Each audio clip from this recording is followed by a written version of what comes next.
All babies born in this country are delivered by cesarean section. And while that surgery can lead to well-known complications, one that is rarely mentioned is a fetal laceration. CBS 2's Dr. Max Gomez tells us what that is and also how to prevent it. Dr. Max? Oh, that's right, Christine. Fetal laceration is just what it sounds like. Your baby is cut by a scalpel in the process of being delivered.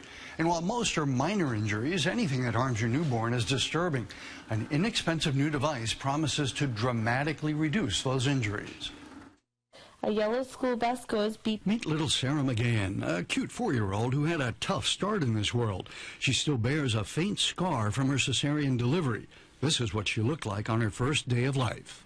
Well, the surgeon came over to me right after the procedure and told me that, unfortunately, it nicked the baby's face a little bit. What happened to Sarah is known as a fetal laceration. It happens when the obstetrician cuts the wall of the womb to deliver a baby during a cesarean section. Our traditional means of reaching the baby with a scalpel can sometimes go a little too deep, and you can get a baby with a laceration. The majority result in a small nick like Sarah's, but an internet search reveals just how devastating some of those injuries can be. The 3% that are deeper can be very severe, can amputate fingers, can lead to facial lacerations that leave a scar. And that concerned Julie as she prepared for her new baby's arrival. So I do have a lot of anxiety about having a third C-section because of that reason. But now this device called C-Safe could eliminate the risk of a fetal laceration. This animation shows the initial uterine incision is done with a blunt piece of plastic.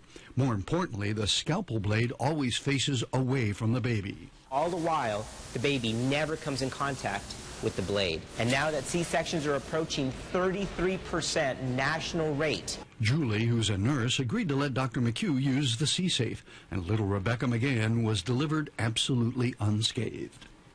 C-sections are now the most common surgeries in the country, and studies have shown that fetal lacerations occur anywhere in 1 to as many as 5% of cesarean deliveries.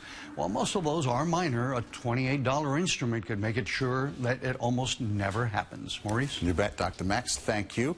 Well,